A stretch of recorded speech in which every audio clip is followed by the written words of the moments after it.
ओम नमः शिवाय। हर हर महादेव। आज वैशाख माह के शुक्ल पक्ष की द्वादशी तिथि और शुक्रवार है। आज मोहिनी एकादशी व्रत का पारण किया जाएगा। वैशाख का महीना समाप्त होने को है और हर विष्णु भक्त भगवान का आशीर्वाद पाने के लिए विष्णु जी की पूजा अर्चना करते हुए अपना समय व्यतीत करें, ताकि श्री हरि विष्णु जी की कृपा हम सब पर बनी रहे। आप सभी की मंगल कामना के साथ शुरू करते हैं आज की कथा। बोलो गणेश जी महाराज की जय हो। एक गांव था जिसमें एक सेठ जी अपने परिवार के साथ रहा करते थे।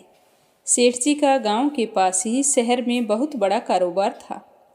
सेठ जी गणेश जी के परम भगत थे। वे पूरी श्रद्धा और विश्वास के साथ नियमित रूप से गणेश जी की पूजा किया करते थे। तो गणेश जी की कृपा से सेठ जी के घर में अन्न धन के भंडार सदैव भरे रहते थे। उनके जीवन में किसी भी प्रकार की कोई कमी नहीं थी। नित्य प्रतिदिन वो नियम से नदी पर स्नान करने जाते और आकर गणेश जी की पूजा करते, उन्हें भोग लगाते। गणेश जी की पूजा करने के बाद ही स्वयं भोजन किया करते थे। ये उनका रोजाना का नियम था। पर यह बात सेठानी जी को बिल्कुल भी अच्छी नहीं लगती थी। वो धार्मिक नहीं थी और ना ही भगवान में विश्वास रखती थी। सेठ जी को रोजाना ऐसा करने के लिए मना किया करती थी, लेकिन सेठ जी सेठानी की बात पर ध्यान नहीं देते थे। एक दिन की बात है, सेठानी सोचने लगी कि ये गणेश जी को इतना मानते हैं और कहते हैं कि सब कुछ गणेश जी भगवान ने दिया है और हमेशा इनकी पूजा करते हैं। पत्थर की पूजा करने से कुछ नहीं होता है। आज मैं गणेश जी को यहाँ से उठा लेती हूँ, फिर देखती हूँ कि वो गणेश जी की पूजा कैसे करेंगे और बिना पूजा किए कितने दिन भूखे रहेंगे। तो यह सोचकर सेठानी दूसरे दिन जब सेठ जी नदी पर स्नान करने के लिए जाते हैं तो पीछे से गणेश जी की मूर्ति को उठा लेती है और बगीचे में ले जाकर जमीन में दबा देती है। जब सेठ जी नदी पर से स्नान करके आते हैं तो देखते हैं कि मंदिर में गणेश जी की मूर्ति नहीं है। तो वो सेठानी से पूछते हैं कि गणेश जी की मूर्ति कहाँ गई, मंदिर में तो है नहीं। तो सेठानी बोली कि मुझे नहीं मालूम, आपको पता है कि मेरी इन सब चीज़ों में कोई रुचि नहीं है। तो सेठ जी परेशान होकर सारे घर में गणेश जी की मूर्ति को ढूंढने लगे, पर उन्हें मूर्ति नहीं मिली। सेठानी ने कहा कि आप भोजन कर लो और काम पर जाओ। तो सेठ जी ने कहा कि आज तक मैंने कभी भी गणेश जी को भोग लगाए बिना भोजन नहीं किया है, तो आज भी नहीं करूँगा। सेठ जी ने अन्न जल त्याग दिया और मन ही मन गणेश जी का स्मरण करने लगे। कहने लगे कि प्रभु, मुझे लगता है कि आप मुझसे नाराज हो गए हैं। मेरी ही पूजा पाठ में कोई कमी रह गई थी, इसीलिए आप मुझे छोड़कर कहीं चले गए हैं। हे भगवान, अगर मुझसे कोई गलती हो गई हो तो मुझे माफ़ करो और अपनी कृपा दृष्टि मुझ पर बरसाओ और मुझे दर्शन दो। सेठ जी ने पूरा प्रण कर रखा था कि जब तक मुझे गणेश जी दर्शन नहीं देंगे तब तक मैं अन्न जल ग्रहण नहीं करूँगा। तो इसी तरह पूरा दिन निकल गया। रात्रि में सेठ जी गणेश जी का स्मरण करते हुए सो गए। तो सेठ जी की सच्ची भक्ति से गणेश जी भगवान प्रसन्न हो गए और सेठ जी को सोए हुए नींद में दिखाई देने लगा जैसे गणेश जी भगवान एक चूहे के साथ खेल रहे हैं और चूहे को खाने के लिए लड्डू देते हैं। तो वह चूहा लड्डू लेकर उछलता कूदता हुआ बगीचे में चला जाता है और वहाँ जाकर जमीन को खोदने लगता है। वहीं पर वो लड्डू डाल देता है। तो अचानक से सेठ जी की नींद खुल जाती है। तो वो सोचने लगते हैं कि मुझे इस तरह का सपना क्यों आया। फिर खड़े होकर बगीचे में चले जाते हैं और उसी जगह को जाकर खोदते हैं जिस जगह को अपने सपने में चूहे को लड्डू दबाते हुए देखा था। तो जैसे ही थोड़ी सी मिट्टी हटाई तो हटाते ही एक कपड़े के अंदर लपेटे हुए गणेश जी महाराज की मूर्ति मिल गई। तो यह देखकर सेठ जी बहुत ही प्रसन्न हुए और मूर्ति को लाकर नहला धुलाकर मंदिर में विराजमान कर दिया और पूजा पाठ करने लगे। घंटी की आवाज़ सुनकर सेठानी की नींद खुल गई। तो वह उठकर आई कि सेठ जी को क्या हो गया है जो इस तरह रात में ही घंटी बजा रहे हैं।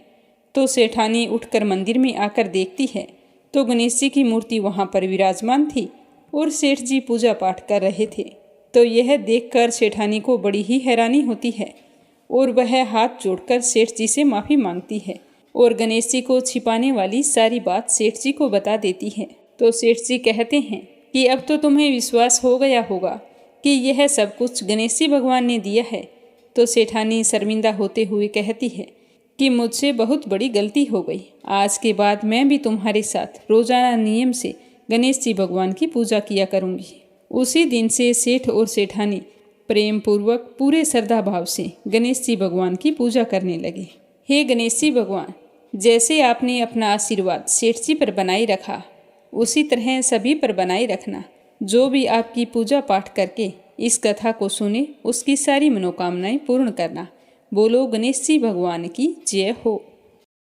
अगली कहानी अपनी सुनते हैं राजा अम्बरीश की, जो एकादशी के दिन व्रत रखकर द्वादशी को जरूर सुननी चाहिए।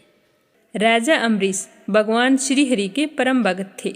उनके पास खूब धन दौलत था। सातों द्वीप, अचल संपत्ति और अतुल ऐश्वर्य के शासक होने के बाद भी इन सब चीज़ों को वो सपने के समान समझते थे।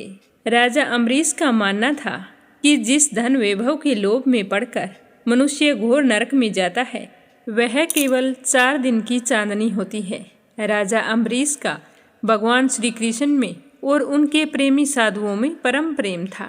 उन्होंने अपने मन को श्री कृष्ण के चरणों में और वाणी को भगवान के गुणों का गान करने में, हाथों को श्री हरि के मंदिर में मार्जन में और अपने कानों को भगवान की मंगलमयी कथा के सुनने में लगा रखा था। उन्होंने अपने नेत्रों को श्री हरि के विग्रह व मंदिरों के दर्शन में, नासिका को उनके चरण कमलों पर चढ़ी श्रीमती तुलसी की दिव्य गंध में और जीवा को भगवान के प्रति अर्पित निवेद प्रसाद में संलग्न कर दिया था। राजा अम्बरीश के पैर भगवान के क्षेत्र आदि की पैदल यात्रा करने में लगे रहते थे और वे सिर से भगवान श्री कृष्ण के चरण कमलों की वंदना किया करते थे। इस प्रकार उन्होंने अपने सारे कर्म यज्ञ पुरुष इंद्रियातीत भगवान के प्रति उन्हें सर्वात्मा एवं सर्वरूप समझकर समर्पित कर दिए थे और भगवत ब्राह्मणों की आज्ञा के अनुसार ही वे इस पृथ्वी पर शासन करते थे। तो इस तरह राजा अम्बरीश की अनन्य प्रेममयी भक्ति से प्रसन्न होकर भगवान ने उनकी रक्षा के लिए सुदर्शन चक्र को नियुक्त किया था, जो हमेशा राजा अम्बरीश की रक्षा के लिए तैयार रहता था। एक समय की बात है, राजा अम्बरीश अपनी पत्नी के साथ भगवान श्री कृष्ण की आराधना करने के लिए 1 वर्ष तक द्वादशी प्रधान एकादशी व्रत करने का नियम लिया था। व्रत की समाप्ति होने पर कार्तिक महीने में उन्होंने 3 रात का उपवास किया और एक दिन यमुना जी में स्नान करके भगवान श्री कृष्ण की पूजा करके पहले ब्राह्मणों को भोजन करवाया, फिर सुसज्जित गौएं उन ब्राह्मणों के घर भेज दी। इस तरह से ब्राह्मण देवताओं को अच्छी तरह खुश करके उनसे आज्ञा लेकर व्रत के पारण की तैयारी करने लगे। तो उसी समय ऋषि दुर्वासा वहां पर पहुंच गए, जो श्राप और वरदान देने में माहिर थे। ऋषि दुर्वासा को देखते ही अम्बरीश उठकर खड़े हो गए, आसन देकर उन्हें बैठाया और विविध सामग्रियों से उनके चरणों में प्रणाम करके भोजन के लिए प्रार्थना की। दुर्वासा जी ने राजा अम्बरीश की प्रार्थना स्वीकार कर ली और कहने लगे कि भोजन तो मैं करूँगा, पर पहले स्नान करके आऊँगा। तो वह नदी तट पर चले गए।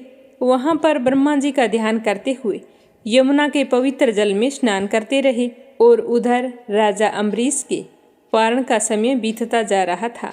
द्वादशी केवल 1 घड़ी भर की शेष रह गई थी। तो राजा अम्बरीश तो धर्म संकट में पड़ गए।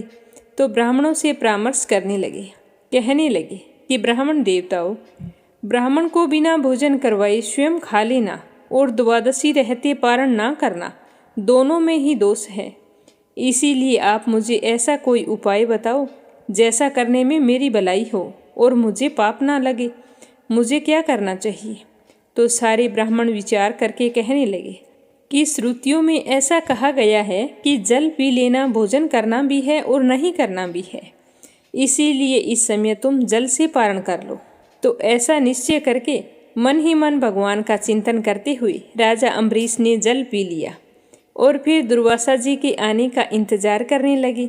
दुर्वासा जी आवश्यक कर्मों से निवृत्त होकर यमुना तट से लौट आए। जब राजा ने आगे बढ़कर उनका अभिनंदन किया, तब उन्होंने अनुमान से ही समझ लिया कि राजा अम्बरीश ने पारण कर लिया है। तो उन्हें गुस्सा आ गया। उस समय दुर्वासा जी बहुत भूखे थे, तो वो क्रोध से थर थर कांपने लगे और उन्होंने हाथ जोड़कर खड़े राजा अम्बरीश से कहा, अरे इसे देखो तो सही, यह कितना क्रूर है, धन के मद में मतवाला हो रहा है। भगवान की भक्ति तो इसे छू नहीं सकती। यह अपने आप को समर्थ मानता है, इससे बड़ा तो कोई है ही नहीं। इसने तो आज धर्म का उल्लंघन करके बड़ा अन्याय किया है। मैं यहाँ पर इनका अतिथि बनकर आया था, पर यह मुझे खिलाए बिना ही स्वयं भोजन कर लिया है। ये मेरे क्रोध से नहीं बच सकता। यह कहकर राजा अम्बरीश से कहने लगे कि जो गलती तुमने की है उसकी सजा तो तुम्हें भुगतनी पड़ेगी। मुझे भोजन करवाए बिना तुमने व्रत का पालन कैसे किया? इस तरह बोलते बोलते दुर्वासा ऋषि क्रोध से जल उठे। उन्होंने अपनी एक जटा उखाड़ी और जमीन पर डाल दी। उससे एक राक्षसी उत्पन्न हुई। तो ऋषि दुर्वासा ने उससे कहा कि राजा अम्बरीश को मार डालो। तो वह आग के समान जलती हुई हाथ में तलवार लेकर राजा अम्बरीश पर टूट पड़ी। परम पुरुष परमात्मा ने अपने सेवक की रक्षा के लिए पहले ही सुदर्शन चक्र को नियुक्त कर रखा था। तो जैसे आग क्रोध से गुर्राते हुए सांप को भस्म कर देती है, वैसे ही सुदर्शन चक्र ने दुर्वासा जी की कृत्या को जलाकर ढेर कर दिया। जब दुर्वासा जी ने देखा कि मेरी बनाई हुई कृत्या तो जल रही है और सुदर्शन चक्र मेरी ओर आ रहा है, तो वे भयभीत हो गए और अपने प्राणों को बचाने के लिए वहां से भाग निकले। अब आगे आगे ऋषि दुर्वासा और पीछे पीछे सुदर्शन चक्र। तो दुर्वासा ऋषि भागते भागते आकाश, पृथ्वी, अतल वितल आदि नीचे के लोक, समुद्र, लोकपाल और उनके द्वारा सुरक्षित लोकों में एवं स्वर्ग लोक तक पहुंच गए।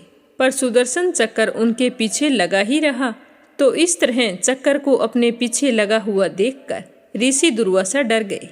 जब ऋषि दुर्वासा को अपनी रक्षा करने वाला कोई भी दिखाई नहीं दिया, तो वो अपने प्राण बचाने के लिए देव शिरोमणि पितामह ब्रह्मा जी के पास गए और बोले कि पितामह, आप तो स्वयंभू हैं, आप इस तेजोमय चक्कर से मेरी रक्षा कीजिए।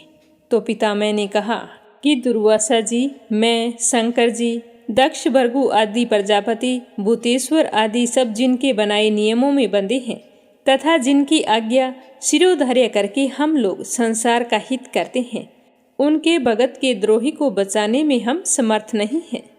जब पितामह ने इस प्रकार से दुर्वासा जी को निराश कर दिया, तो वो भगवान के चक्कर से डरे हुए कैलाशवासी भगवान शंकर की शरण में गए।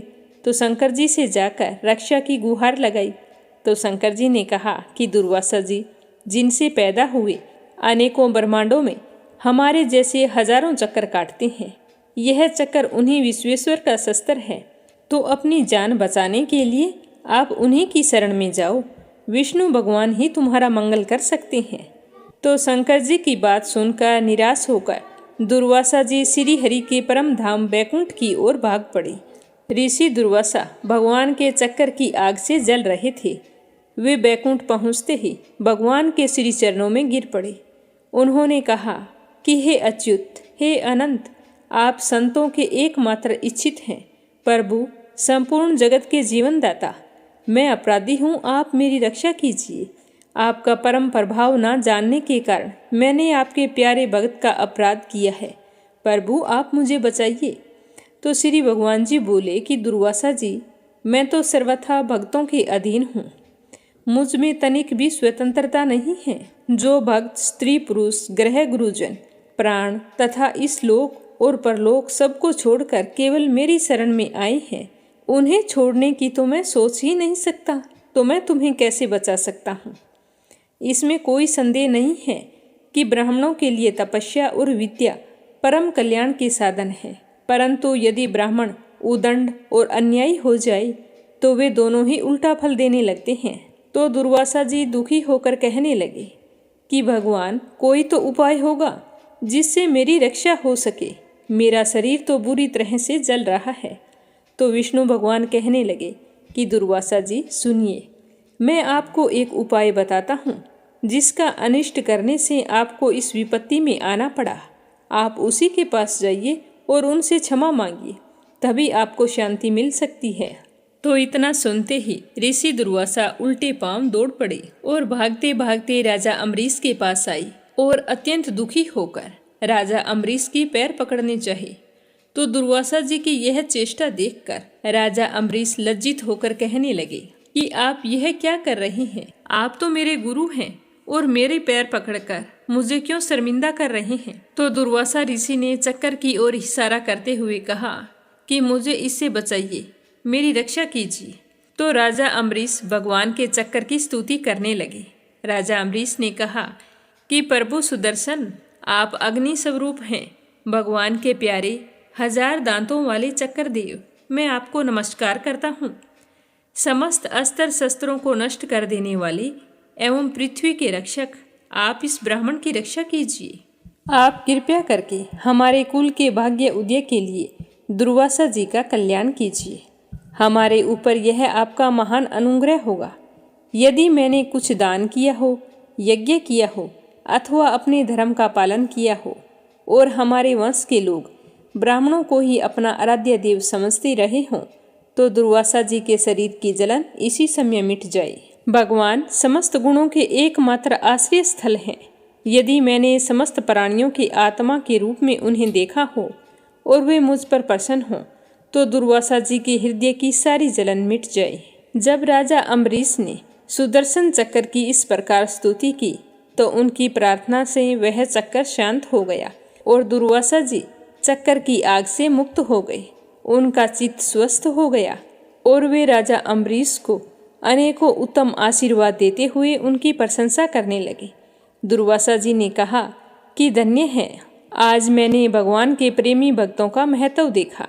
राजन, मैंने आपका अपमान किया, फिर भी आप मेरे लिए मंगल कामना कर रहे हैं। महाराज अम्बरीश, आपका हृदय करुणा भाव से परिपूर्ण है। आपने मेरे ऊपर महान अनुग्रह किया है। आपने मेरे अपराध को भुलाकर मेरी रक्षा की है। जब से ऋषि दुर्वासा के पीछे वो सुदर्शन चक्कर पड़ा था और वो अपने जीवन की रक्षा के लिए भाग रहे थे, तो सभी देवी देवताओं के पास जाकर राजा अम्बरीश के पास लौट कर आए। तब तक 1 साल का समय व्यतीत हो चुका था। फिर भी राजा अम्बरीश ने भोजन नहीं किया था। वे ऋषि दुर्वासा के लौटने का इंतजार कर रहे थे, तो उन्होंने दुर्वासा जी के चरण पकड़ लिए और उन्हें प्रसन्न करके विधि पूर्वक भोजन करवाया। तो यह देखकर दुर्वासा ऋषि बहुत ही खुश हुए। राजा अम्बरीश के गुणों की प्रशंसा करते हुए उनसे अनुमति लेकर आकाश मार्ग से प्रस्थान कर गए। इस तरह ऋषि दुर्वासा के प्रसन्नता पूर्वक चले जाने के बाद में राजा अम्बरीश ने अपने परिवारजनों के साथ बड़े ही प्रेम पूर्वक भोजन किया। कुछ साल बीतने के बाद में राजा अम्बरीश अपने ही समान भक्त पुत्रों पर राज्य का भार छोड़कर स्वयं वन में चले गए। वहाँ वे बड़ी ही धीरता के साथ आत्म स्वरूप भगवान में अपना मन लगाकर गुणों के प्रवाह रूपी संसार से मुक्त हो गए। भगवान श्री हरि विष्णु के परम भक्त राजा अम्बरीश की इस कथा को द्वादशी के दिन सुनने पर भगवान श्री हरि विष्णु बहुत ही प्रसन्न होते हैं और अपने भक्तों पर हमेशा अपना आशीर्वाद बनाए रखते हैं। बोलो विष्णु भगवान की जय हो। अब अपने सुनते हैं अक्रूर जी की स्तुति, जो अक्रूर जी ने यमुना नदी में भगवान के साक्षात दर्शन पाकर की थी। बोलो श्री कृष्ण भगवान की जय हो। अक्रूर जी भगवान के दर्शन पाकर भाव विभोर हो गए और कहने लगे कि हे प्रभु, आप प्रकृति आदि समस्त कारणों के परम कारण हैं। आप ही अविनाशी पुरुषोत्तम नारायण हैं तथा आपके ही नाभि कमल से ब्रह्मा जी का आविर्भाव हुआ है, जिन्होंने इस चराचर जगत की सृष्टि की है। मैं आपके चरणों में नमस्कार करता हूँ। पृथ्वी, जल, अग्नि, वायु, आकाश, अहंकार, महतत्व, प्रकृति, पुरुष, मन, इंद्रिय, संपूर्ण इंद्रियों के विषय और उनके अधिष्ठातर देवता, यही सब चराचर जगत तथा उसके व्यवहार के कारण हैं और ये सब के सब आपके ही अंग स्वरूप हैं। प्रकृति और प्रकृति से उत्पन्न होने वाले समस्त पदार्थ इंद्रवृत्ति के कारण ग्रहण किए जाते हैं, इसीलिए ये सब अनात्मा है। अनात्मा होने के कारण जड़ हैं और इसीलिए आपका स्वरूप नहीं जान सकते, क्योंकि आप तो स्वयं आत्मा हैं।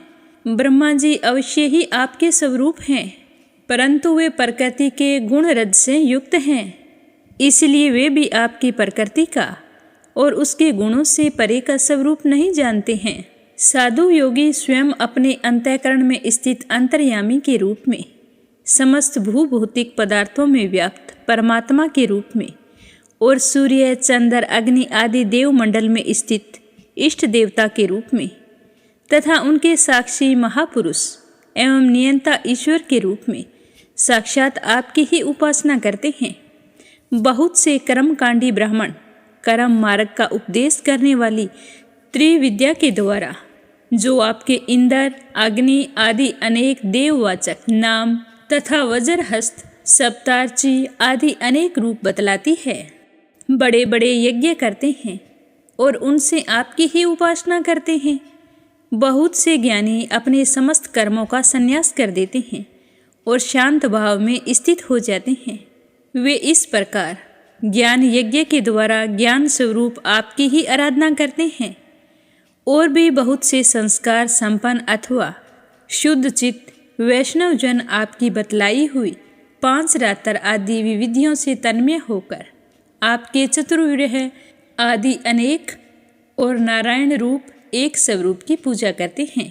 भगवान दूसरे लोग शिवजी के द्वारा बतलाई हुए मार्ग से, जिसके आचार्य भेद से अनेक अवान्तर भेद भी हैं, शिव स्वरूप आपकी ही पूजा करते हैं। स्वामिन, जो लोग दूसरे देवताओं की भक्ति करते हैं और उन्हें आपसे भिन्न समझते हैं, वे सब भी वास्तव में आपकी ही आराधना करते हैं, क्योंकि आप ही समस्त देवताओं के रूप में हैं और सर्वेश्वर भी हैं। प्रभु, जैसे पर्वतों से सब और बहुत सारी नदियाँ निकलती है और वर्षा के जल से भरकर घूमती घामती समुद्र में प्रवेश कर जाती है, वैसे ही सभी प्रकार के उपासना मार्ग घूम घाम कर देर सवेर आपके पास पहुँच ही जाते हैं। हे प्रभु, आपकी प्रकृति के 3 गुण हैं, सत्व, रज और तम। ब्रह्मा से लेकर स्थावर पर्यंत संपूर्ण चराचर जीव प्राकृत है। जैसे वस्त्र सूत्रों से ओतप्रोत रहते हैं, वैसे ही ये सब प्रकृति के उन गुणों से ओतप्रोत हैं, परंतु आप सर्वस्वरूप होने पर भी उनके साथ लिप्त नहीं हैं। आपकी दृष्टि निर्लिप्त है, क्योंकि आप समस्त वृत्तियों के साक्षी हैं। यह गुणों के प्रवाह से होने वाली सृष्टि अज्ञान मूलक है और वह देवता, मनुष्य, पशु पक्षी आदि समस्त योनियों में व्याप्त हैं, परंतु आप उनसे सर्वथा अलग हैं। इसीलिए मैं आपको नमस्कार करता हूँ। अग्नि आपका मुख है, पृथ्वी चरण है, सूर्य और चंद्रमा नेत्र हैं, आकाश नाभि है, दिशाएं कान हैं, स्वर्ग सिर हैं, देवेंद्र गण भुजाएं हैं, समुद्र कोख हैं और यह वायु ही आपकी प्राण शक्ति के रूप में उपासना के लिए कल्पित हुई है। वृक्ष और औषधियाँ रोम हैं, मेघ सिर के केस हैं, पर्वत आपके अस्थि समूह हैं और नख हैं। दिन और रात पलकों का खोलना और मीचना प्रजापति जनेंद्रिय हैं और वृष्टि ही आपका वीर्य है। हे अविनाशी भगवान, जैसे जल में बहुत से जलचर जीव और गूलर के फलों में नन्हे नन्हे कीट रहते हैं, उसी प्रकार उपासना के लिए स्वीकृत आपके मनोमय पुरुष रूप में अनेक प्रकार के जीव जंतुओं से भरे हुए लोक और उनके लोकपाल कल्पित किए गए हैं।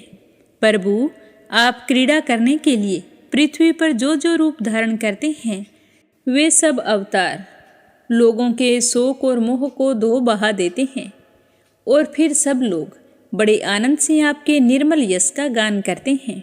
प्रभु, आपने वेदों, ऋषियों, औषधियों और सत्यव्रत आदि की रक्षा दीक्षा के लिए मत्स्य रूप धारण किया था और प्रलय के समुद्र में स्वच्छंद विहार किया था। मैं आपके मत्स्य रूप को नमस्कार करता हूँ। आपने ही मधु और कैडम नाम के असुर का संहार करने के लिए हयग्रीव अवतार ग्रहण किया था। मैं आपके उस रूप को भी नमस्कार करता हूँ। आपने ही वह विशाल कच्छप रूप ग्रहण करके मंदराचल को धारण किया था। आपको मैं बारंबार नमस्कार करता हूँ। आपने ही पृथ्वी के उद्धार की लीला करने के लिए वराह रूप स्वीकार किया था। आपको मेरा बारंबार नमस्कार है। प्रहलाद जैसे साधु जनों का भय मिटाने वाले प्रभु, आपके उस अलौकिक नरसिंह रूप को मैं नमस्कार करता हूँ। आपने वामन रूप ग्रहण करके अपने पगों से 3 लोक नाप लिए थे। मैं आपको नमस्कार करता हूँ। धर्म का उल्लंघन करने वाले घमंडी क्षत्रियों के वन का छेदन कर देने के लिए आपने भृगुपति परशुराम का रूप ग्रहण किया था। मैं आपके उस रूप को भी नमस्कार करता हूँ। रावण का नाश करने के लिए आपने रघुवंश में भगवान राम के रूप से अवतार ग्रहण किया था। मैं आपको नमस्कार करता हूँ। वैष्णवजनों तथा यदुवंशियों का पालन पोषण करने के लिए आपने ही अपने को वासुदेव, संकर्षण, प्रद्युम्न और अनिरुद्ध इस चतुर्ग्रह के रूप में प्रकट किया है। मैं आपको बारंबार नमस्कार करता हूँ। दैत्य और दानवों को मोहित करने के लिए आप शुद्ध अहिंसा मार्ग के प्रवर्तक बुद्ध का रूप ग्रहण करेंगे। मैं आपको नमस्कार करता हूँ। और पृथ्वी के क्षत्रिय जब मलीच प्राय हो जाएंगे तब उनका नाश करने के लिए आप ही कल्कि के रूप में अवतीर्ण होंगे। मैं आपको उस रूप को भी नमस्कार करता हूँ। हे भगवान, ये सब के सब जीव आपकी माया से मोहित हो रहे हैं और इस मोह के कारण ही यह मैं हूँ, यह मेरा है, इस झूठे दुराग्रह में फंसकर कर्म के मार्गों में भटक रहे हैं। मेरे स्वामी, इस प्रकार मैं भी स्वजनों में दिखने वाले पदार्थों के समान झूठे देह, गेह, पत्नी, पुत्र और धन स्वजन आदि को सत्य मानकर उन्हीं के मोह में फंसा रहता हूँ और भटक रहा हूँ। मेरी मूर्खता तो देखिए प्रभु। मैंने अनित्य वस्तुओं को नित्य, अनात्मा को आत्मा और दुख को सुख समझ लिया है। भला इस उल्टी बुद्धि की भी कोई सीमा है? इस प्रकार अज्ञानवश सांसारिक सुख दुख आदि द्वंद्वों में ही रम गया है और यह बात बिल्कुल भूल गया है कि आप ही हमारे सच्चे प्यारे हैं। जैसे कोई अनजान मनुष्य जल के लिए तालाब पर जाए और उसी से पैदा हुए सिवार आदि घास से ढका देखकर ऐसा समझ ले कि यहाँ जल नहीं है, तथा सूर्य की किरणों में झूठ मूठ प्रतीत होने वाले जल के लिए मृग तृष्णा की ओर दौड़ पड़े, वैसे ही मैं अपनी ही माया से छिपे रहने के कारण आपको छोड़कर विषयों में सुख की आशा से भटक रहा हूँ। मैं अविनाशी अक्षर वस्तु के ज्ञान से रहित हूँ और इसी से मेरे मन में अनेक वस्तुओं की कामना है और उन्हीं कामनाओं की पूर्ति करने के लिए कर्म करने के संकल्प उठते ही रहते हैं। इसके अतिरिक्त ये इंद्रियां भी जो बड़ी प्रबल है, मन को मत मत कर बलपूर्वक इधर उधर घसीट कर ले जाती है। इसीलिए इस मन को मैं रोक नहीं पाता हूँ। इस प्रकार भटकता हुआ मैं आपके उन चरण कमलों की छत्र छाया में आ पहुँचा हूँ जो दुष्टों के लिए दुर्लभ है। मेरे स्वामी, इसे भी मैं आपका कृपा प्रसाद ही मानता हूँ, क्योंकि हे ईश्वर, जब जीव के संसार से मुक्त होने का समय आता है तब सत्पुरुषों की उपासना से चित्तवृत्ति आप में लगती है। प्रभु, आप केवल विज्ञान स्वरूप हैं, विज्ञान धन हैं। जितनी भी प्रतीतियाँ होती हैं, जितनी भी वृत्तियाँ हैं, उन सब के आप ही कारण और अधिष्ठान हैं। जीव के रूप में एवं जीवों के सुख दुख आदि के निमित्त काल, कर्म, स्वभाव तथा प्रकृति के रूप में आप ही हैं तथा आप ही उन सब के नियंता भी हैं। आपकी शक्तियाँ अनंत हैं। आप स्वयं ब्रह्मा हैं। मैं आपको नमस्कार करता हूँ। हे प्रभु, आप ही वासुदेव, आप ही समस्त जीवों के आश्रय हैं तथा आप ही बुद्धि और मन के अधिष्ठात्र देवता ऋषिकेश हैं। मैं आपको बार बार नमस्कार करता हूँ। हे प्रभु, आप मुझ शरणागत की रक्षा कीजिए।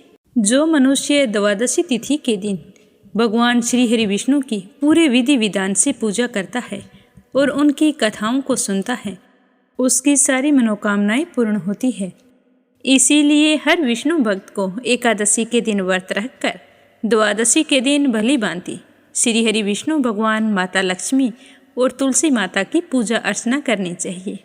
उसके बाद में उनकी कथाओं को सुनकर व्रत का पारण करना चाहिए।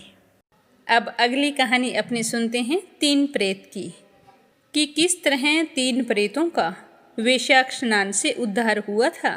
मध्य प्रदेश में एक धन शर्मा नाम का ब्राह्मण रहता था। उसमें पाप का लेस मात्र भी नहीं था। एक दिन वह कुछ आदि के लिए वन में गया। वहाँ उसने एक अद्भुत बात देखी। उसे 3 महाप्रेत दिखाई दिए जो बड़े ही दुष्ट और भयंकर थे। धन शर्मा उसे देखकर डर गया। उन प्रेतों के केस ऊपर की ओर उठे हुए थे, लाल लाल आंखें थी, काले दांत थे और सूखा हुआ चिपका हुआ उनका पेट था। तो धन शर्मा उसे देखकर डर गया। फिर हिम्मत करके पूछने लगा कि तुम कौन हो और तुम्हारी ये दशा कैसे हुई? तुम्हें नरक की सी अवस्था कैसे प्राप्त हुई है? मैं तो तुम्हें देखकर भयभीत हो गया हूँ और तुम्हारी यह हालत देखकर मुझे दुख भी हो रहा है। मैं दया का पात्र हूँ, मेरी रक्षा करो। मैं भगवान विष्णु का दास हूँ। तुम लोग मुझे कुछ मत कहना। अगर तुम लोग मेरी रक्षा करोगे तो भगवान तुम लोगों का भी कल्याण कर देंगे। विष्णु भगवान ब्राह्मणों के हितैषी हैं। मुझ पर दया करने से अवश्य ही वे आप सब पर संतुष्ट होंगे। अगर आपने मेरा कुछ अहित किया तो उनका कोप आप पर बरसेगा, क्योंकि वे तो सदा ही ब्राह्मणों के हितैषी रहे हैं और मैं एक ब्राह्मण हूँ। मेरे प्रिय विष्णु भगवान का रंग अलसी के फूल के समान श्याम वर्ण का है। वे पीताम्बरधारी हैं। उनका तो नाम सुनने मात्र से ही सारे पापों का क्षय हो जाता है। भगवान आदि और अंत से रहित, शंख चक्कर एवं गदा धारण करने वाली, अविनाशी, कमल के समान नेत्रों वाली तथा प्रेतों को मोक्ष प्रदान करने वाली हैं। इस तरह बताते हुए यमराज कहते हैं कि हे ब्राह्मण, भगवान विष्णु का नाम सुनते ही वे सारे पिशाच संतुष्ट हो गए। उनका भाव पवित्र हो गया। वे दया और उदारता के वशीभूत हो गए। ब्राह्मण के कहे हुए वचन से उन्हें बड़ी ही प्रसन्नता हुई। जब उस ब्राह्मण ने इस प्रकार पूछा तो वो प्रेत कहने लगे कि हे ब्राह्मण, तुम्हारे दर्शन मात्र से तथा भगवान श्री हरि का नाम सुनने से हम इस समय दूसरे ही भाव को प्राप्त हो गए हैं। हमारा तो भाव बदल गया है। हम तो दयालु हो गए हैं। वैष्णव पुरुष का समागम निश्चय ही पापों को दूर भगाता है, कल्याण से संयोग कराता है तथा शीघ्र ही यश का विस्तार कराता है। अब हम अपना परिचय तुम्हें सुनाते हैं, तुम ध्यान से सुनना। मेरा नाम कृतघ्न है। हे ब्राह्मण, पूर्व जन्म में मैं सुदास नामक द्रोही मनुष्य था। सदा ही कृतघ्नता किया करता था। उसी पाप से मैं इस अवस्था को पहुंच गया हूँ। अत्यंत पापी, धूर्त तथा गुरु और स्वामी का अहित करने वाले मनुष्य के लिए भी पापों से छूटने का उपाय है, परंतु कृतघ्न के लिए कोई भी प्रायश्चित नहीं है। फिर दूसरे प्रेत की ओर इशारा करते हुए कहा कि इस प्रेत का नाम विदेवत है। इस पापी ने देवताओं का पूजन किए बिना ही सदा अन्न भोजन किया है। इसने गुरु और ब्राह्मणों को कभी दान नहीं दिया, इसीलिए इसका नाम विदेवत है। यह पूर्व जन्म में हरिवीर नाम से विख्यात राजा था। 10,000 गांवों पर इसका अधिकार था। यह रोष, अहंकार तथा नास्तिकता के कारण गुरुजनों की आज्ञा के उल्लंघन में तत्पर रहता था। प्रतिदिन 5 महायज्ञों का अनुष्ठान किए बिना ही खाता और ब्राह्मणों की निंदा किया करता था। उसी पाप कर्म के कारण यह बड़े बड़े नरकों का कष्ट भोग कर इस समय विदेवत नामक प्रेत बना है। और ये तीसरा प्रेत है, इसका नाम है अवेशक। यह पूर्व जन्म में ब्राह्मण था। मध्य प्रदेश में इसका जन्म हुआ था। इसका नाम गौतम था और गोत्र भी गौतम ही था। यह वासपुर गांव में निवास करता था। इसने माधव मास में कभी भी श्री हरि विष्णु की प्रसन्नता के उद्देश्य से स्नान नहीं किया, दान और हवन भी नहीं किया। वैशाख के महीने से संबंध रखने वाला कोई भी पुण्य कर्म इसने नहीं किया। वैशाख के महीने में एक दिन भी इसने श्री हरि विष्णु का पूजन नहीं किया और ना ही विद्वान पुरुषों को दान आदि से संतुष्ट किया। यह सदैव ब्राह्मणों की निंदा करता और विष्णु भगवान के बारे में अच्छी सोच रखता था। वैशाख मास की किसी भी पूर्णिमा को, जो पूर्ण फल प्रदान करने वाली है, उसमें स्नान, दान, शुभ कर्म, पूजा तथा पुण्य के द्वारा उसके व्रत का पालन नहीं किया, इससे इसका सारा वैदिक फल निष्फल हो गया और अविशाख नामक प्रेत होकर अब दुख भोगता विचर रहा है। हे ब्राह्मण देवता, हम तीनों प्रेतों के प्रेत योनि में पड़ने का जो कारण है वह सारा मैंने तुम्हें बता दिया है। अब तुम हम लोगों का पाप से उद्धार करो, क्योंकि तुम ब्राह्मण हो और ब्राह्मण पुण्य आत्मा, साधु पुरुष तीर्थों से भी बढ़कर होते हैं। वे शरण में आए हुए महान पापियों को भी नरक से तार देते हैं। जो मनुष्य सदा गंगा आदि संपूर्ण तीर्थों में स्नान करता है तथा जो केवल साधु पुरुषों का संग करता है, उसमें साधु संग करने वाला पुरुष ही श्रेष्ठ है। अतः हे ब्राह्मण, तुम मेरा उद्धार करो। मेरा एक पुत्र है जिसका नाम धन शर्मा है। हे स्वामी, तुम उसके पास जाकर जो मैंने तुम्हें बताया है ये सारी बातें उसे समझाओ। हमारा उद्धार करने के लिए इतना परिश्रम तो तुम भी करो। जो दूसरों का कार्य उपस्थित होने पर उसके लिए उद्योग करता है, उसे उसका फल मिलता है। वह यज्ञ और शुभ कर्मों से भी अधिक फल का भागी होता है। जब उस प्रेत का वचन सुना तो धन शर्मा को बड़ा ही दुख हुआ, क्योंकि धन शर्मा ही उसका पुत्र था और जानकर वह सोचने लगा कि मेरे जीते जी मेरे पिताजी नरक में पड़े हुए हैं और इस तरह के घोर कष्ट भोग रहे हैं। ऐसे पुत्र का क्या फायदा जो अपने माता पिता का उद्धार ना कर सके। पता नहीं कितने वर्ष हो गए हैं कि मेरे पिताजी इतना कठिन जीवन व्यतीत कर रहे हैं और मैं इनका पुत्र होकर भी इन सब बातों से अनजान हूँ। तो वह दुखी होकर नरक में पड़े हुए अपने पिताजी से अपनी निंदा करते हुए कहने लगा कि हे स्वामिन, मैं ही गौतम का पुत्र यानी कि आपका पुत्र धन शर्मा हूँ। मैं आपके किसी काम नहीं आया। मेरा तो जन्म निरर्थक है। जो पुत्र आलस्य छोड़कर अपने पिता का उद्धार नहीं करता है वह अपने को पवित्र नहीं कर पाता। जो संतान इस लोक में और परलोक में अपने माता पिता को सुख और तृप्त नहीं कर सकता है तो उसका जीवन निरर्थक है। इस लोक में धर्म की दृष्टि से पुरुष के दो ही गुरु होते हैं, माता और पिता। इनमें पिता ही श्रेष्ठ होता है, क्योंकि सर्वत्र बीज की ही प्रधानता देखी जाती है। हे पिताजी, अब मैं क्या करूं? कहाँ जाऊं? आपकी गति कैसे होगी? मैं धर्म का तत्व नहीं जानता हूँ। मैं तो जानता हूँ तो आपकी आज्ञा का पालन करना। आप जैसा कहेंगे मैं वैसा ही करूँगा। अब आप मुझे बताइए कि मुझे क्या करना होगा जिससे आपको इस योनि से छुटकारा मिले। तो अपने बेटे की बात सुनकर प्रेत कहने लगा कि बेटा, तुम घर जाओ और यमुना नदी में विधि पूर्वक स्नान करो। आज से 5वें दिन वैशाख की पूर्णिमा आने वाली है, जो सब प्रकार की उत्तम गति प्रदान करने वाली तथा देवताओं और पितरों के पूजन के लिए उपयुक्त है। उस दिन पितरों के निमित्त भक्ति पूर्वक तिल मिश्रित जल का घड़ा, अन्न और फल का दान करना। उस दिन जो श्राद्ध किया जाता है वह पितरों को कई हजार वर्षों तक आनंद प्रदान करने वाला होता है। जो वैशाख की पूर्णिमा को विधि पूर्वक स्नान करके 10 ब्राह्मणों को खीर का भोजन कराता है वह सब पापों से मुक्त हो जाता है। जो धर्मराज की प्रसन्नता के लिए जल से भरे हुए 7 घड़े दान करता है वह अपनी 7 पीढ़ियों को तार देता है।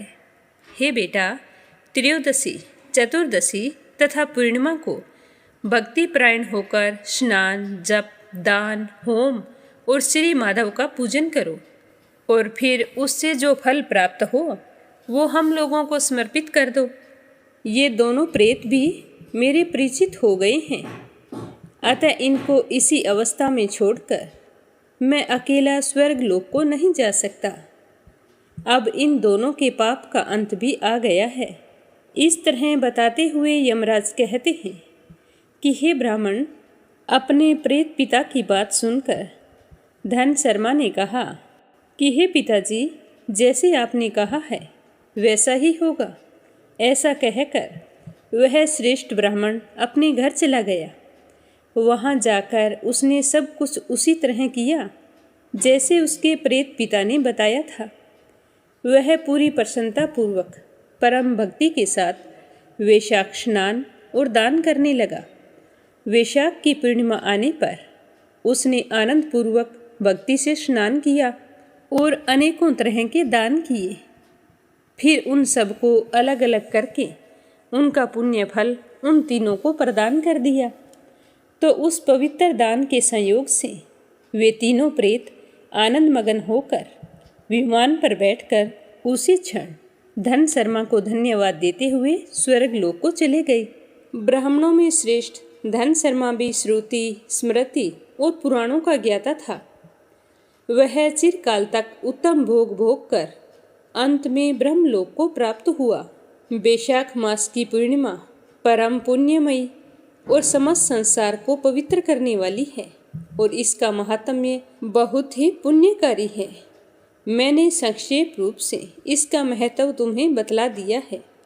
जो वैशाख मास में प्रातःकाल स्नान करके नियमों के पालन से विशुद्ध चित्त होकर भगवान श्री हरि विष्णु की पूजा करता है, वो ही पुरुष परम धन्य होता है और वही पुण्य आत्मा होती है तथा वो ही संसार में पुरुषार्थ के भागी होते हैं।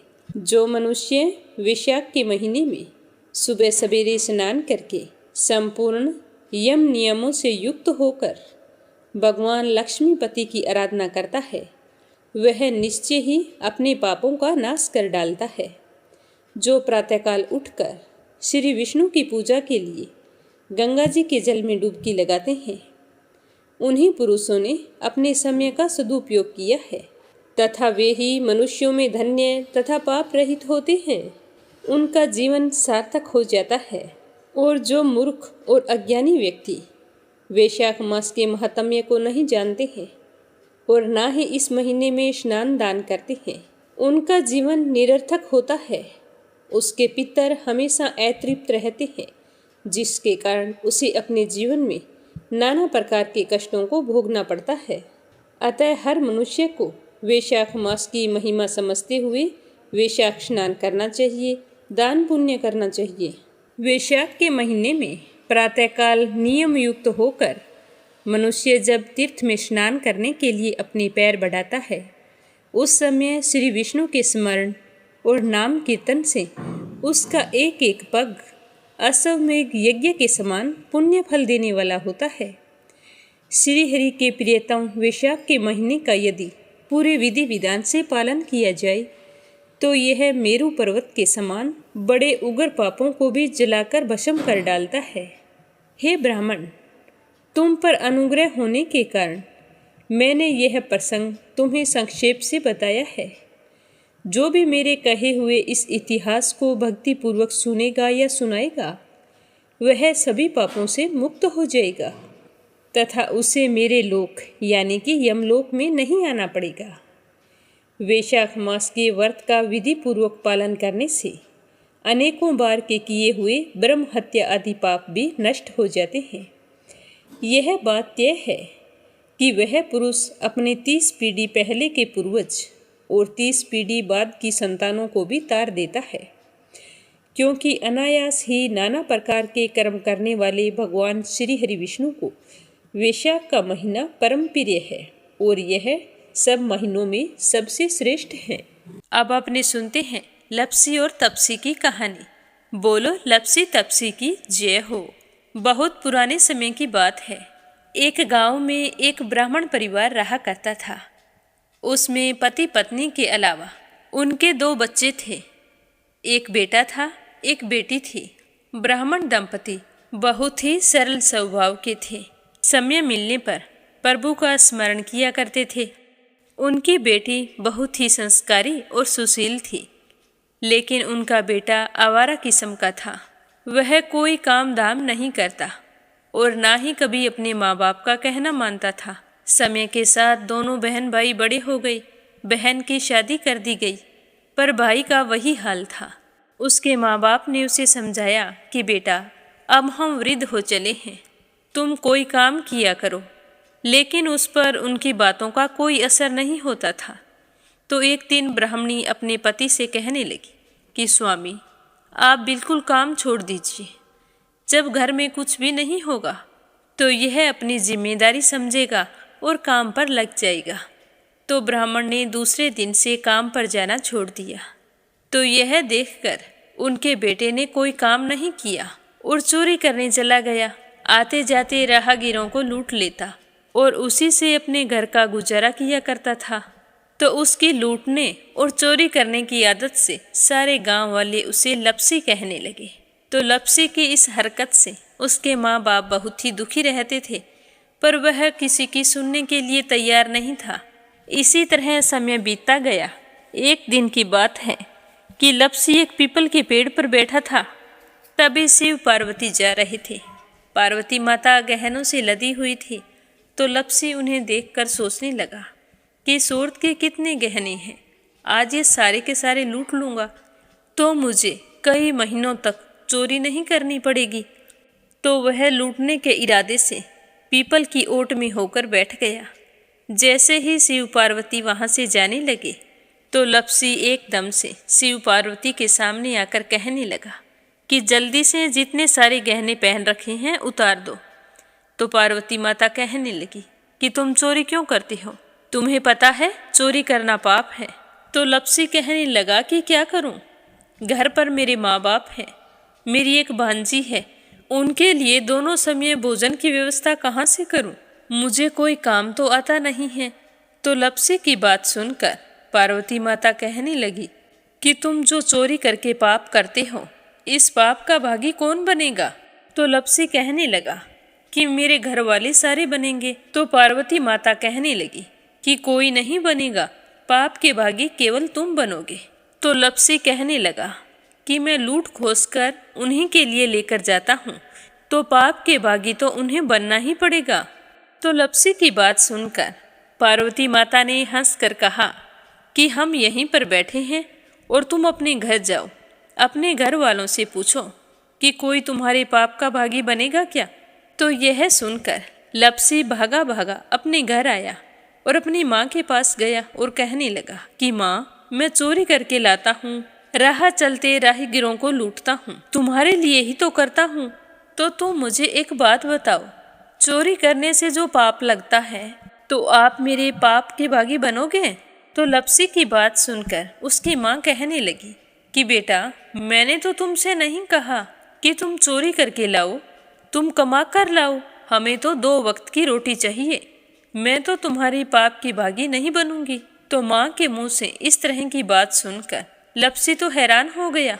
फिर वह अपने पिताजी के पास गया और जाकर कहने लगा कि पिताजी, मैं जो कुछ भी लूट खोस के लाता हूँ वो आपके लिए ही तो लाता हूँ। देखो, मैंने लूट कर कितना धन इकट्ठा कर लिया है, कितने ऐशो आराम है तुम्हारे। अगर मैं चोरी नहीं करता तो क्या ये सब हमें मिलता। पिताजी, मैं तुमसे एक बात पूछता हूँ कि चोरी करने से पाप लगता है, तो उस पाप में आप मेरे भागीदार बनोगे क्या। तो लपसी की बात सुनकर उसके पिताजी कहने लगे कि बेटा, मैंने नहीं कहा कि तुम चोरी करके लाओ, तुम कमा कर लाओ, मैं तुम्हारे पाप का भागी नहीं बनूंगा।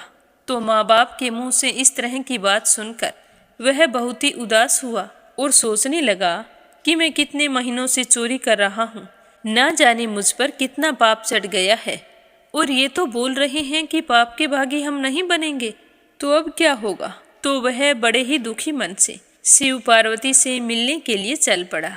जैसे ही घर से बाहर निकलने लगा तो उसकी छोटी सी भांजी दरवाजे पर खेल रही थी। उसे पता नहीं था कि पाप पुण्य क्या होता है। तो वो कहने लगी कि मामा, पाप की भागी मैं बनूंगी। तो उसके इस तरह कहते ही लपसी ने उसे गोद में उठाया और चल पड़ा। शिवजी भगवान और पार्वती माता के पास जाकर कहने लगा कि घर वालों ने पाप का भागी बनने से मना कर दिया है, और एक यही है जो पाप की भागी बनने को तैयार है।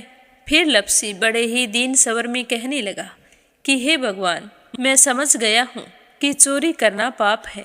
आज तक जो मैंने काम किया वो बहुत ही गलत था, लेकिन अब मैं इसका प्रायश्चित करना चाहता हूँ। अब तुम ही बताओ, मुझे मेरे पापों से मुक्ति कैसे मिलेगी? तो उसकी बात सुनकर शिव पार्वती बहुत ही खुश हुए और लप्सी को कच्चे सूत का एक छोटा सा गोला देते हुए कहा कि लप्सी, ये सूत लो और इस पीपल के चारों ओर परिक्रमा लगाओ। जब यह सूत समाप्त हो जाएगा तब तुम्हारे सारे पाप नष्ट हो जाएंगे। तो यह सुनकर लप्सी बहुत ही खुश हुआ। सोचने लगा कि छोटा सा गोला है, अभी लपेट कर घर चला जाऊंगा, उसके बाद में कभी कोई पाप नहीं करूंगा। फिर उसने अपनी बांजी को कंधे पर बैठाया और पीपल की परिक्रमा लगानी शुरू कर दी। अब भगवान का वह सूत खत्म कहाँ होने वाला था। लप्सी चक्कर लगाता गया पर वह सूत खत्म नहीं हुआ। चक्कर लगाते लगाते 1 महीने, 6 महीने, साल, पूरे 12 साल बीत गए, पर वह सूत खत्म नहीं हुआ। 12 साल बाद एक बार फिर शिव पार्वती जी वहाँ से गुजर रहे थे, तो पार्वती माता ने कहा कि स्वामी, चलो लप्सी को चलकर देखते हैं। तो शिवजी कहने लगे, वो चोरी करने वाला, लूटने वाला कब का चला गया होगा? तो पार्वती माता कहने लगी कि नहीं स्वामी, चलकर देखने में क्या जाता है, चलो एक बार देखते हैं। तो शिव पार्वती जी जैसे ही पीपल वृक्ष के पास आए तो देखा कि लप्सी तो अब भी चक्कर लगा रहा है। वहाँ चारों ओर गहरी खाई हो गई है और लप्सी की बड़ी बड़ी दाढ़ी, मूंछें, नाखून बढ़ गए हैं। तो यह देखकर पार्वती माता ने कहा कि देखो स्वामी, आप तो कह रहे थे कि वो कब का ही चला गया, देखो इसके मन में सच्ची भक्ति है। तो पार्वती की बात सुनकर शिवजी ने कहा कि चलो अभी देख लेता हूँ। तो यह कहकर शिवजी ने एक सोने का कड़ा लप्सी के आगे फेंक दिया। तो लप्सी ने झट से उसके ऊपर पैर कर लिया। फिर अचानक से उसका ध्यान शिव पार्वती जी की ओर गया, तो वो हाथ जोड़कर कहने लगा कि भगवान, अब तो मेरे पाप समाप्त हो गए होंगे, आप मुझे यहाँ से जाने की आज्ञा दीजिए। आपका यह सूत अभी तक खत्म नहीं हुआ है। तो शिवजी भगवान ने कहा कि तुम्हारे पाप कर्म भी अभी तक पूरे नहीं हुए हैं। तो शिवजी की बात सुनकर लप्सी कहने लगा कि भगवान, मुझे पूरे 12 वर्ष हो गए हैं आपकी भक्ति करते करते, और अब भी आप मुझ पर शक कर रहे हैं। तो शिवजी ने कहा कि अपना पैर उठाओ। तो जैसे ही लप्सी ने अपना पैर उठाया तो उसके पैर के नीचे सोने का कड़ा था। तो यह देखकर लप्सी शर्मिंदा हो गया और कहने लगा कि प्रभु, गलती हो गई, मुझे माफ़ करो, आगे से मैं ऐसी गलती कभी नहीं करूँगा। तो शिवजी कहने लगे कि नहीं लप्सी, तुम्हारा पाप ऐसे पूरा नहीं हो सकता। अब तुम्हें 12 वर्ष तक और इसी तरह परिक्रमा करनी होगी, उसी के बाद तुम्हारे पाप समाप्त होंगे। यह कहकर शिव पार्वती वहाँ से चले गए और वह फिर से पीपल के पेड़ की परिक्रमा करता रहा। करते करते 12 साल बीत गए। 12 साल बाद में शिव पार्वती जी वहाँ पर आए तो उन्होंने देखा कि आज भी वो वहीं पर चक्कर लगा रहा है। तो शिवजी ने फिर उसके सामने सोने की अंगूठी फेंकी, पर उसने कोई ध्यान नहीं दिया। तो शिवजी भगवान प्रसन्न होकर कहने लगे कि हे लप्सी, आज से तुम मेरी तपस्या करके तपसी बन गए हो। मैं तुम्हें वरदान देता हूँ कि तुम अपने जीवन में सारे सुखों को प्राप्त करेगा। और तूने 24 बरस तक मेरी भक्ति की है, इसका फल भी तुझे अवश्य मिलेगा। जो भी औरत गाय और कुत्ते की रोटी नहीं बनाएगी, उसका पुण्य फल तुम्हें मिलेगा। आंगन लीप कर दहलीज नहीं लीपेगी, तो उसका पुण्य फल भी तुझे ही मिलेगा। अगर हमारे घर की बहन बेटी को हम सूट, तीवल या साड़ी भेंट स्वरूप देते हैं, तो साथ में मोली का धागा और कुछ रुपये नहीं देंगे, तो उसका पुण्य फल भी तुम्हें ही मिलेगा। अगर कोई दिए से दिया जलाएगा, तो उसका पुण्य फल भी तुम्हें ही मिलेगा। अगर व्रत और पूजा पाठ में सारी कहानी सुन ले और तुम्हारी कहानी ना सुने, तो उसका पुण्य फल भी तुम्हें ही मिलेगा। कहा जाता है कि तभी से सुबह पहली रोटी गाय की और सुबह की अंतिम रोटी छोटी बनाई जाती है, और शाम को अंतिम रोटी बड़ी बनाई जाती है जो कुत्ते की होती है, और दिए से दिया भी नहीं जलाया जाता, और घर की बहन बेटियों को सूट और तीवल के साथ भेंट स्वरूप कुछ रुपए भी जरूर दिए जाते हैं।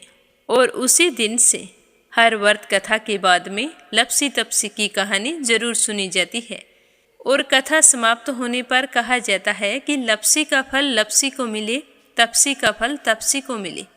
हमारी पूजा पाठ का, हमारे व्रत का और हमारी कहानी का पुण्य फल हमें मिले। बोलो लपसी तपसी की जय हो। अब अपने सुनते हैं कथा सुनने वाले प्यारे श्रोताओं के नाम। आज का पहला कमेंट रोली मुकेश माही दिव्या गेओल महिनपुरा से। दूसरा है सरला रानी करनपुर से। तीसरा अपराजिता मीना श्रीवास्तव नेपाल से। रिधिमा परमिला सुरेश यादव धामतरी से। यूएन तिवारी इंदिरा तिवारी लखनऊ से। परमेश्वरी रघुवीर सिंह दिल्ली से। संजय सोनिया हिताक्षी दीपेश मयंक हरियाणा से। प्रिया गोस्वामी रोहतक से। रजनी वडोला। रेखा धर्मेंद्र शर्मा जयपुर से। इंदु रानी साहिबाबाद से। विप्लव हाजोंग असम से। श्रीचंद यादव गया बिहार से। गीता गोस्वामी सुनीता गोस्वामी मेरठ से। सुनीता गोयल उत्तराखंड रुद्रपुर से। निर्मला सिसोदिया दिल्ली से। निर्मला शर्मा ऑस्ट्रेलिया से। मीनू वालिया दिल्ली से। अंजलि शर्मा सहादरा से। सुनीता रानी मेरठ से। कोमल निर्मल मुंबई मीरा रोड से। अनिल कुमार टिहरी करनाल से। श्रीमती शर्मा अलीगढ़ से। मीरा अग्रवाल बंगाल से। ज्योति यादव रेवाड़ी। नीमा मठपाल रामनगर से। शीला सिन्हा जौनपुर से। रवि सैनी सीमा सैनी मलियाना से। चंद्रकांता दिल्ली से। बाया कंवर जोधपुर से। निर्मला पांचाल करनाल से। रामवती देवी जगबीर सिंह रुद्र कुमार आराध्या अविका आन्या तोलू मेरठ से। शोभा कुंवर पुरोहित अहमदाबाद से। मंजू चौधरी भीलवाड़ा से। कृष्ण पाल यादव हैदरपुर दिल्ली से। कमला देवी भीलवाड़ा से। संजीव कंसल कविता कंसल कृष्णा कंसल मुजफ्फरनगर से। राधा रोहिला खजूरी खस दिल्ली से। के लक्ष्मण दास उमरकोट से। दीपक मिश्रा नीरज मिश्रा लखीमपुर से। उषा सेठ बनारस से। हेमा दवे भयंदर मुंबई से। अनिल सभरवाल दिल्ली से। रुक्मणी शर्मा अंबाला से। नीलम जायसवाल हैदराबाद से। मंजुला कपूर सीमा जोशी दिल्ली से। प्रमोद यादव साहो हिमाचल प्रदेश से। संगीता नगर निगम फरीदाबाद से। निक्की गुप्ता कुबेर स्थान से। सीमा गोयल सतपाल गोयल पानीपत से। अशोक कुमार जी भटनागर भोपाल मध्य प्रदेश से। ललिता सरस्वा गुवाहाटी से। तारा मिश्रा राम नरेश मिश्रा शुभम मिश्रा रितेश मिश्रा गोपालगंज से। उषा सेठ बनारस से। कमलेश भल्ला जम्मू से। कुसुम माहौर दिल्ली से। शशि वर्मा अंजलि वर्मा करण वर्मा पंजाब से। कमलेश भल्ला जम्मू से। बीना कालरा उत्तर प्रदेश से। शांताबेन वाघेला गुजरात के मंडल से। निर्मला सोनी मिट्ठी उषा सिंह उत्तर प्रदेश से। ललिता विशाल आराध्या आरव दमोह मध्य प्रदेश से। मीना लखवानी विजय मिसी जयपुर से। सावित्री ईश्वरलाल रामचंदानी गाजियाबाद से। पूजा पाठक उत्तराखंड देहरादून से। शकुंतला देवी भिवानी। कमलेश लाल रुड़की। स्मिता सीताराम गायकवाड़ महाराष्ट्र से।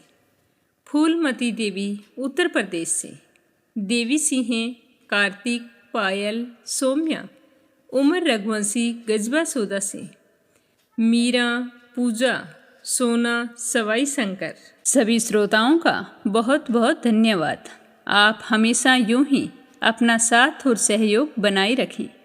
भगवान श्री हरि आपकी समस्त मनोकामनाएं पूर्ण करें। आप सभी की मंगल कामना के साथ ओम नमः शिवाय। हर हर महादेव।